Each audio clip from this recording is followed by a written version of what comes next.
Hello, it's Grace. I wanted to talk about psych ward experiences and things you might see in there, the schedule, kind of how it works, and so I have a list here of topics because I'm awkward and I'll probably forget what I want to talk about. I'm also going to be describing like the setup. I live in the US, so things might be a little different. And also hospitals vary, so these things also may be different for other people. But the setup and the actual hospital experience and hospital rules that I can remember, I'm also going to explain along with my own experience, which I have been to multiple different places. So things that I'm gonna be describing here are based off of one hospital,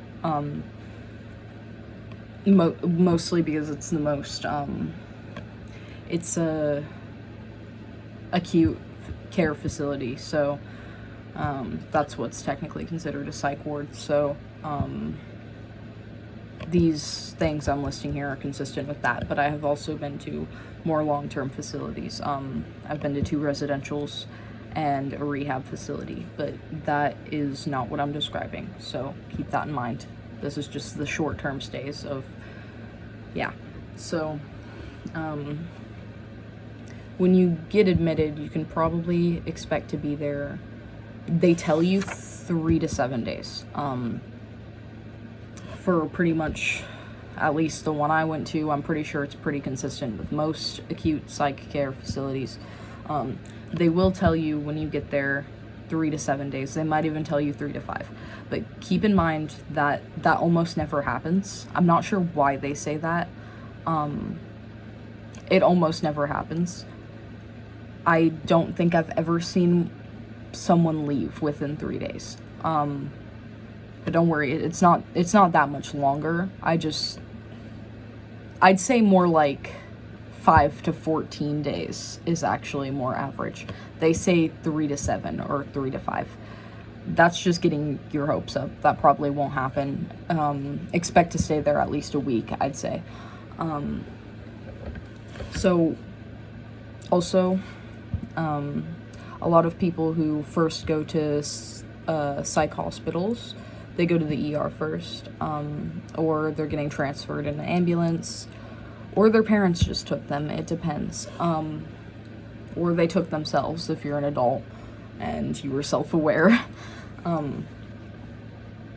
But you tend to go through an ambulance or transfer from an ER to a psych ward. One thing they're going to do is have you do an evaluation. They're going to do the evaluation first. The evaluation is to see whether you need to go to the mental hospital or not, but often if they do an evaluation, there is a high chance they have suspected you already need to go, and doing evaluation, you can probably, don't get your hopes up, probably expect to go. So if you go somewhere to get an evaluation, I'd suggest take your stuff with you, which I'm going to skip to things you can and can't have, typically. That's further down my list, but because I said that, I'm going to skip to that. Things you can and can't have. So this changes for different hospitals, but for an acute psych ward, it's probably pretty consistent. It also probably changes if you're an adult. I am underage, so I'd be going to adolescent psych wards. So that might be different. I'm sure it is. But if you're in an adolescent psych ward, like 13 to 17 unit, this is probably more consistent for you. I don't know why I'm explaining it as if you're gonna go, as if whoever's watching is gonna go to the psych ward. I hope not. But just in case, I am explaining how it works in the setup anyway. I don't know why. Maybe you're just curious. Probably not. But anyway, so things things you shouldn't take. I wouldn't suggest taking hoodies. They might allow you to have a hoodie if you take your hoodie strings out. My hoodie strings are out because I took this to a hospital once. They might let you have a hoodie with your hoodie strings out, but a lot of hospitals also don't allow actual hoods. So if you take them, they might ask if they can cut the hood off. If you're okay with having your hood cut off of your hoodie, then you can take them, or bring specific hoodies that you don't care about as much. That would be also a good idea, because you can have sweatpants, but again, the strings have to be cut out, or it can't have strings to begin with. You can't have leggings. They're too stretchy, choking hazard, or strangulation hazard, whatever. So you can't have hoodie or leggings. Whoa, hold on. Can't have leggings. You can't have like short shorts or booty shorts or anything like that. Your shorts probably have to be pretty long. They're pretty strict on coverage for, which goes along with, you can't have tank tops. A lot of places will let you have tank tops if you only wear them in your room. You cannot leave your room wearing a tank top. But a lot of places won't even let you take them in, so you could also look up specific policies if you're going to a hospital. But things are different. They won't let you have shoes with shoelaces, or if you do want to bring shoes that have shoelaces, you can take them out and they will use zip ties to zip tie the, along with that, you also can't have crop tops. I assume you caught on to that. Things like that. You can't have bras with underwire or bras with hooks, so it has to be like a sports bra or something like that. So is that all the clothes you can't have? I don't know. I'm not entirely sure.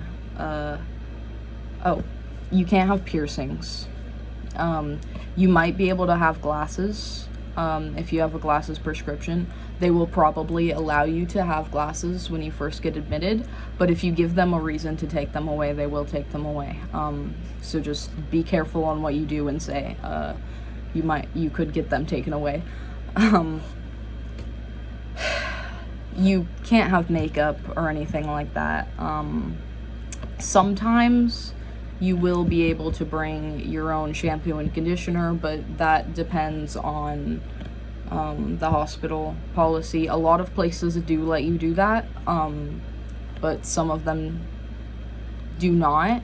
But most of them do have accommodations for that if you have a specific reason, or make up a specific reason that you need those. For me, I didn't really have to make it up, but I was also saying this to get my own shampoo and conditioner. I have a sunflower oil or sunflower allergy to begin with, and a lot of showering products like body wash, shampoo, conditioner have sunflower oil in it. So I liked to mention that a lot so I could bring my own shampoo and conditioner. So keep stuff like that in mind, just in case. Also,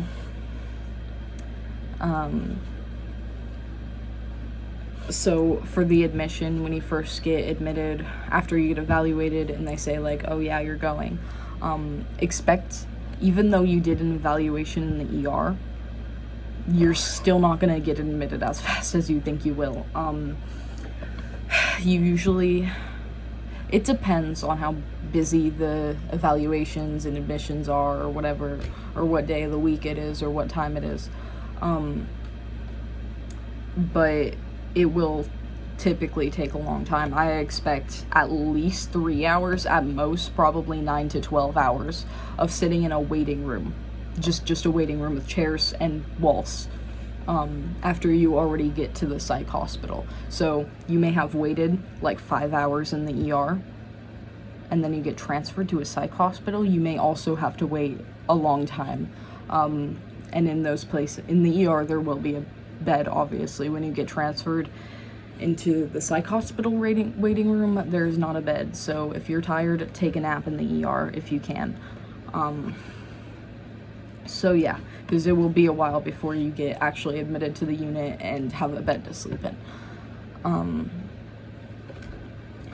So yeah, and then I also have on here the setup. So the setup of the hospital I went to, and it will probably be pretty consistent with other psych wards. They have different types of furniture than usual furniture. Their chairs are like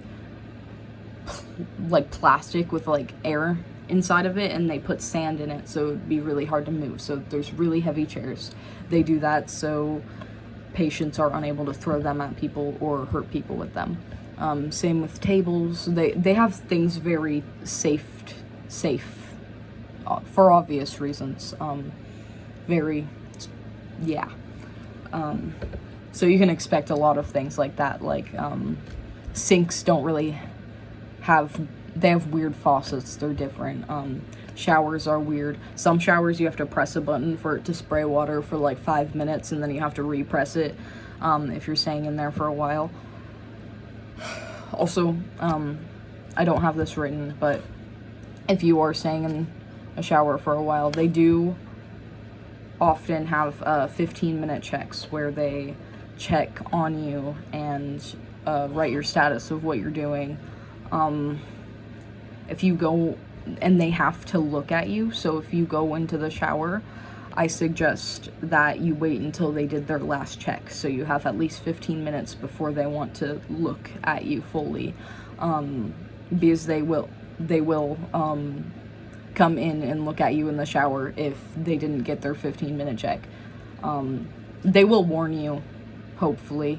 I'd hope they would. The staff that I had did. They always knocked on the door and said, "Hey, I'm coming in. If you want, you can step out and cover yourself in a towel real quick so I can see you." But yeah, they will have to check on you. As for the staff, I just have staff written. The staff are iffy, but most of them are really good and really nice. They will help you with things, and they will most likely be supportive, specifically in an acute care facility. As I've noticed, I've been in a few different acute care facilities. The staff there are a lot nicer than staff in residentials or rehabs that I've noticed. This can differ for other people, so yeah. But there's that. Rooms, you may have a roommate. All of the acute care facilities I went to, you had a roommate. So that's definitely a thing. As for other patients, that can be very, very, very unpredictable. You may get unlucky and go to a facility that has some patient admissions who are a little more crazy. Not crazy, I shouldn't use that word. You know what I mean. You know. They may need a little bit more help than some others, or be there struggling from different issues than you are. So keep that in mind. You might experience some things.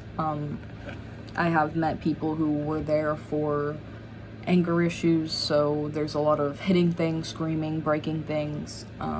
It can be very loud. Often the staff can't accommodate to that. They will let you go to your rooms and close your door if it's really loud and it's panicking you, or they have earplugs. They can usually help you figure it out if other patients are being really loud.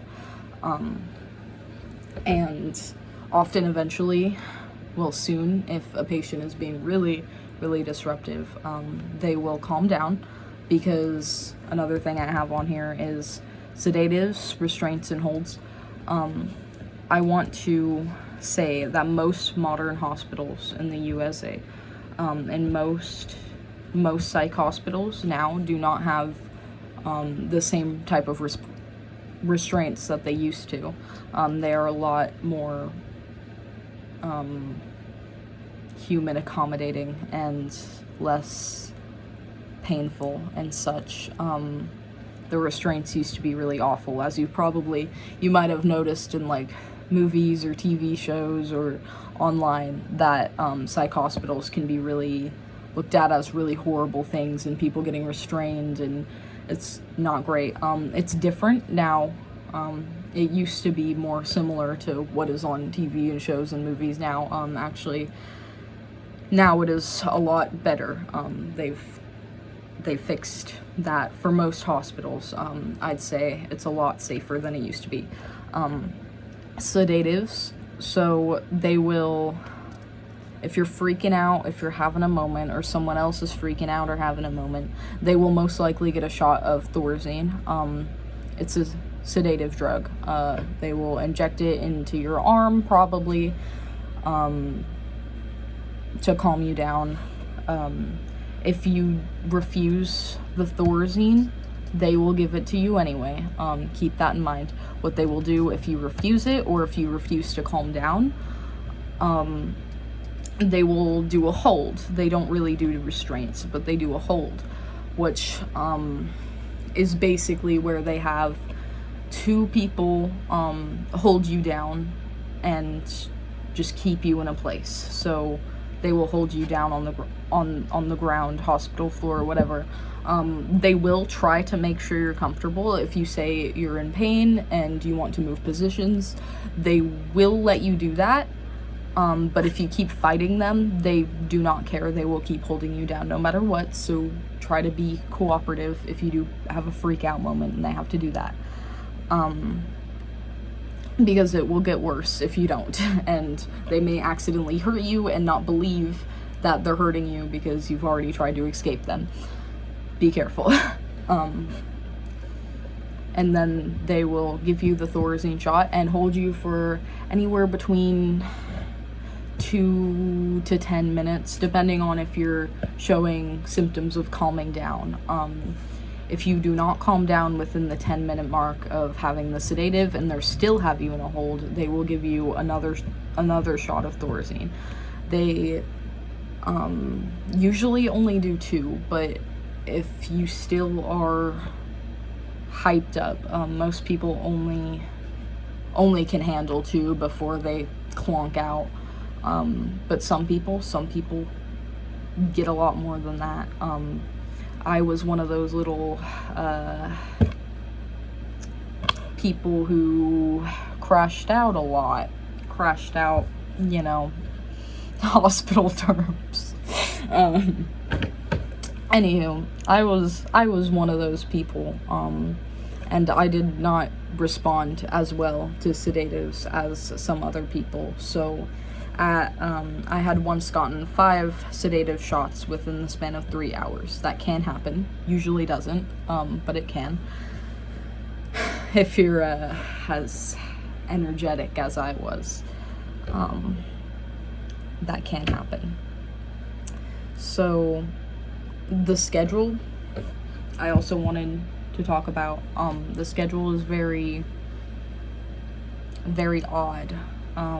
It actually makes a lot of sense for a hospital, but I hated it. Excuse me. So often they will have you waking up around 7 or 8 a.m. That's way too early for my liking. Sometimes even 6 a.m. It depends. Often they'll wake you up around 8 a.m. if it's a weekend, more closer to 6 a.m. on a weekday. So yeah. They will have you in your rooms at nighttime. They will have you in your rooms. They don't want you to leave your room around 9 p.m. So bedtime at 9 p.m. They obviously can't force you to fall asleep, but they can force you to be in your room. So there's that. Unless you're like freaking out, then they can give you sedatives to force you to fall asleep. They also have medications like hydroxyzine and melatonin to help you sleep. They also have Thorazine pills. They often do give those to help people sleep, but that's a lot different than the shot.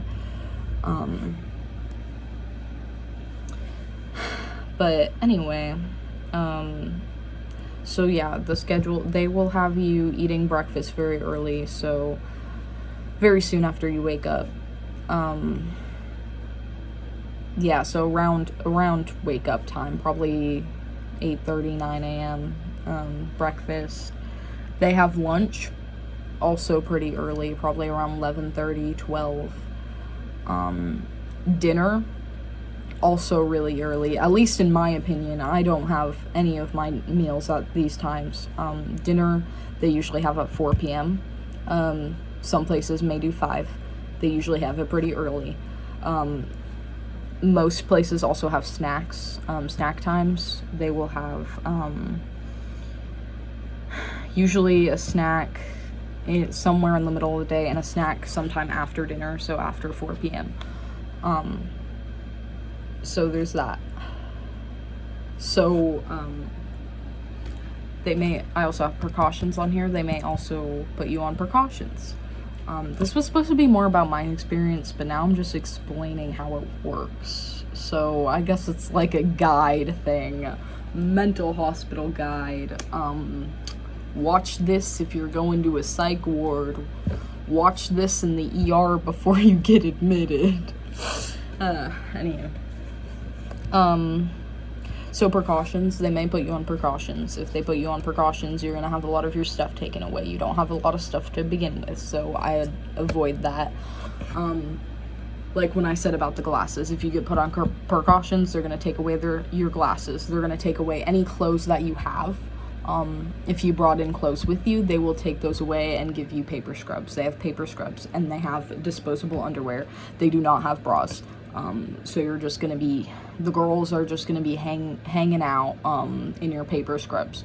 And yeah, they do rip more commonly in the thighs and butt area.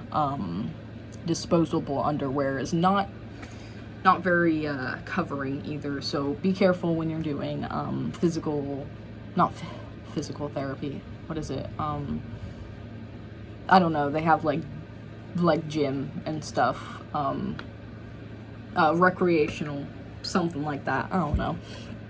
Anyway, that brings me along to treatment. They have things like art therapy, music therapy, and they have group. They have group every day. Basically where there's some person who comes in and teaches a specific subject, like a very common ones, coping skills subject. There may be a trigger warning or triggers subject, finding your triggers, communication subject. They do group therapies on all of those things at some point. They do one each day. Let's see. Medications. This is a big one for me. Very big one for me. So this is the thing that I have had the worst experience in hospitals with, at least in acute hospitals.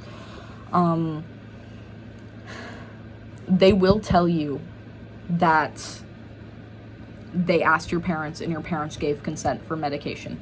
Sometimes they did not call your parents. Sometimes your parents did not consent. They will put you on medications anyway. Do not let them lie to you, first of all. Second of all, they will put you on many medications, and they will put you on medications that you should not be put on.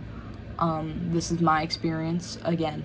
But this was a common thing for a lot of the people who have been in hospitals with me, or the specific hospitals in my area.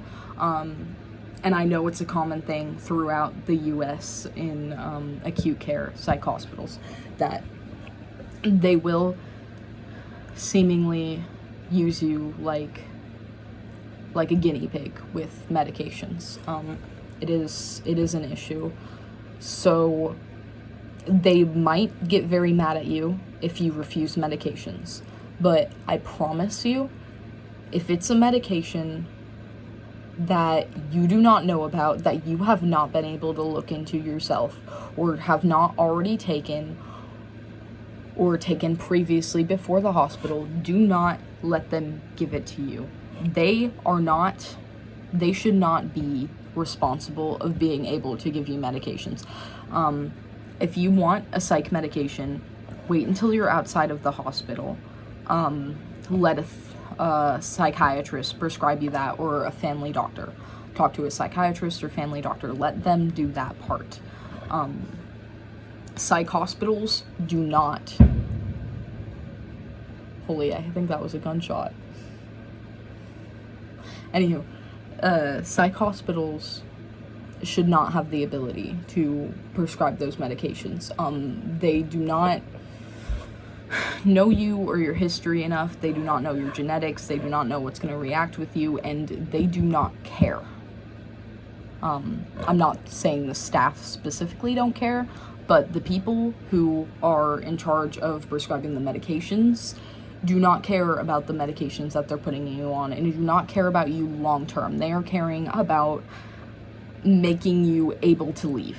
That's all they want, is for you to leave. Because that's their job, to making you stable enough to leave. So often, they will give you medications that are horrible for you. I may yap about this a lot. Medications is a big, big thing. So do not let them trick you. Do not. Because I was put on medications that were illegal for me to take. Medications that were over FDA approved doses. Medications that were not FDA approved for ages of people under the age of 18. And keep in mind, I was in some of these hospitals pretty young. Not even teenage years in some of them. And that's when the medication started.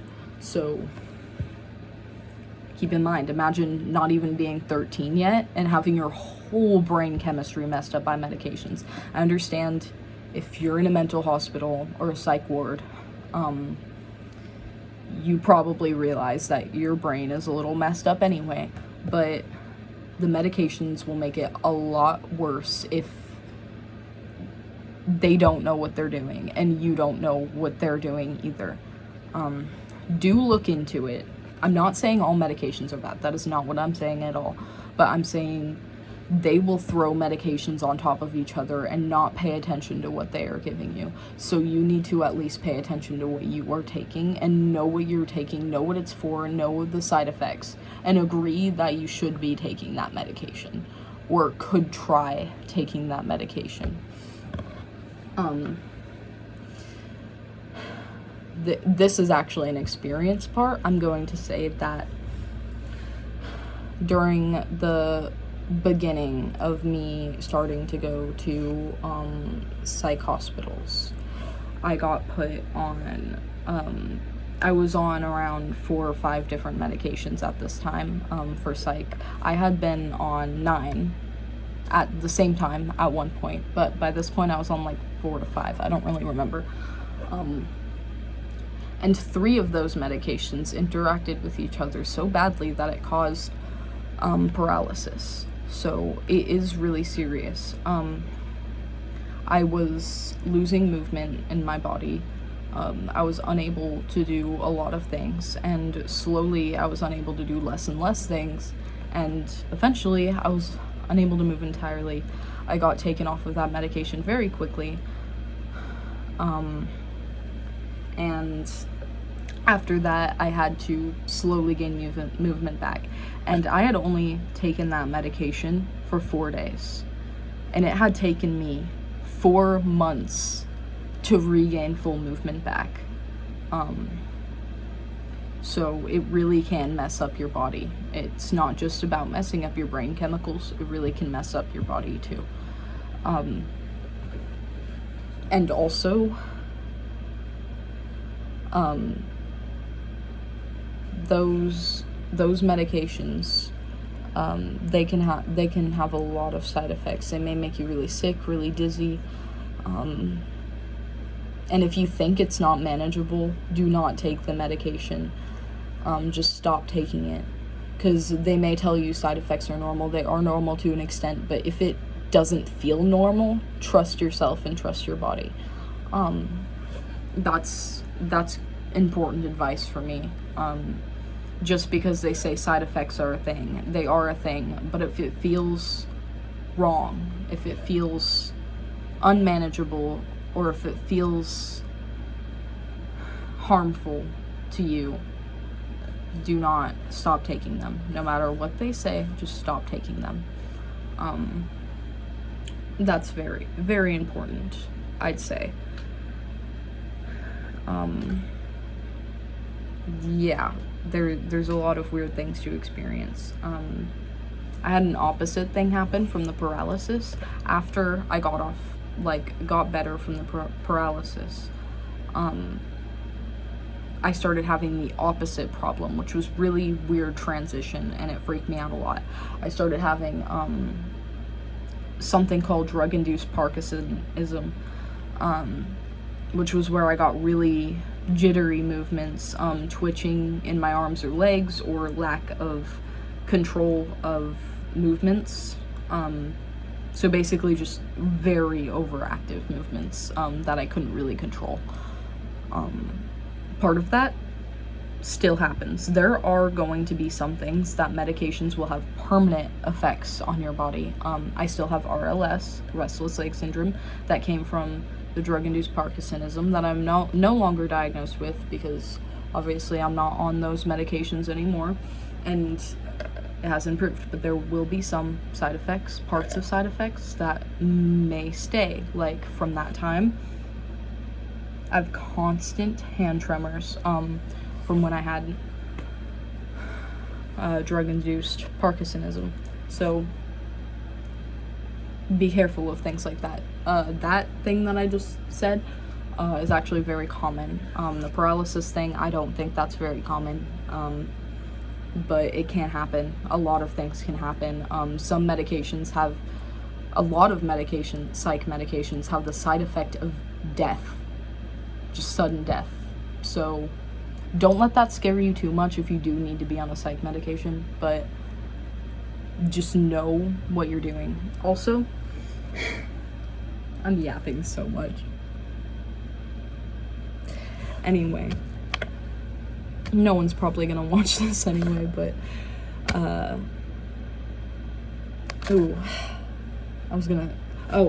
if you are curious about medications and what medications you shouldn't take, there is this new thing that came out that's called gene site testing. It tests your blood and your genetics for what medications will interact badly or will interact well with your genetics. So I would look into that if you do want to be put on psych medications that will help you. When they did gene site testing on me, they found that most of the medications that they had ever had me on were horrible for my genetics. I had allergic reactions to them, which allergic reactions did not include rashes, and include internal things that were horrible, like the paralysis and drug-induced Parkinsonism. So be careful of that. I suggest gene site testing. It is helpful and useful. I am no longer on any psych medications. I found that was a lot better for me. Those medications did not do good things for me. No medications, no psych medications I had been on had ever actually been helpful. But I will say that's not how it is for everyone. And I do think medications can help. Depends on the person. And yeah, it really depends. But I do suggest gene site testing. Because there is not a lot of medications on my gene site testing that say that would be helpful. Which is another reason why I stay away from medications. Because my genetics literally say I don't do well with most medications. Anyway, that was a lot. I'm gonna quickly touch up on the rest of this because I just be yapping at this point. I didn't go into this with any plan, really. Anywho, phone calls, they will let you call your parents, probably twice a day, depending. Usually once in the morning and once at night, but it really depends. Be good. It'll make it easier. I also have unit ages on here. I was gonna explain that they do have a kids unit. Most of them have a kids unit where the ages is either 5 to 12 or 6 to 12. Some places accept 5-year-olds, some places accept 6-year-olds and older. Really weird, by the way, that psych hospitals can have that young of ages.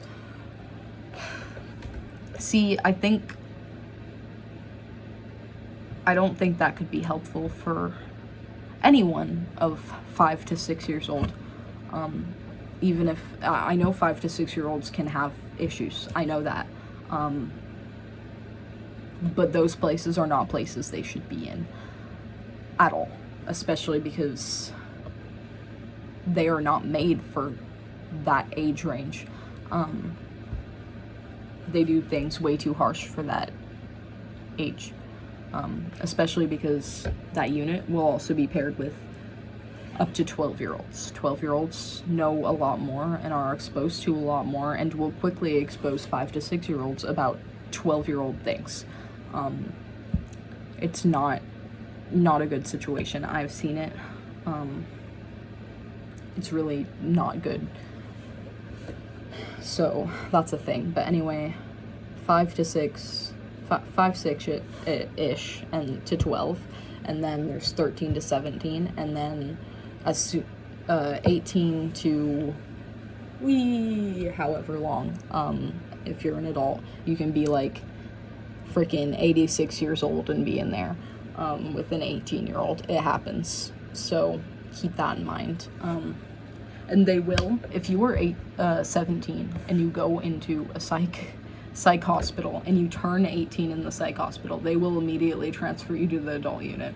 I've seen that with other people that I've been in the hospital with, and they are terrified every time they're getting transferred to the adult unit because it gets rough in there. It's a lot different. There's people from 18 to death ages, so it gets a little crazy, I'm sure. It gets crazy in the teen area. I assume it gets way worse. A lot of crazy things happen. But anywho, I don't actually expect that anyone is gonna watch this. I was low-key yapping. But anyway, if you did, thank you for watching. This is fucking almost 40 minutes long, so don't expect anyone to actually watch all that. But if you did, thank you.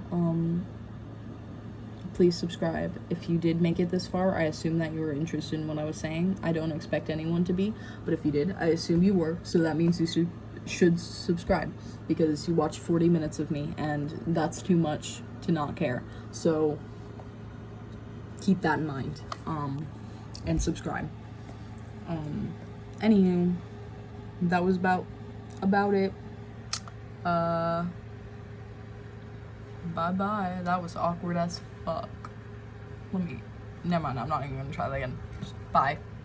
Go away now. Bye.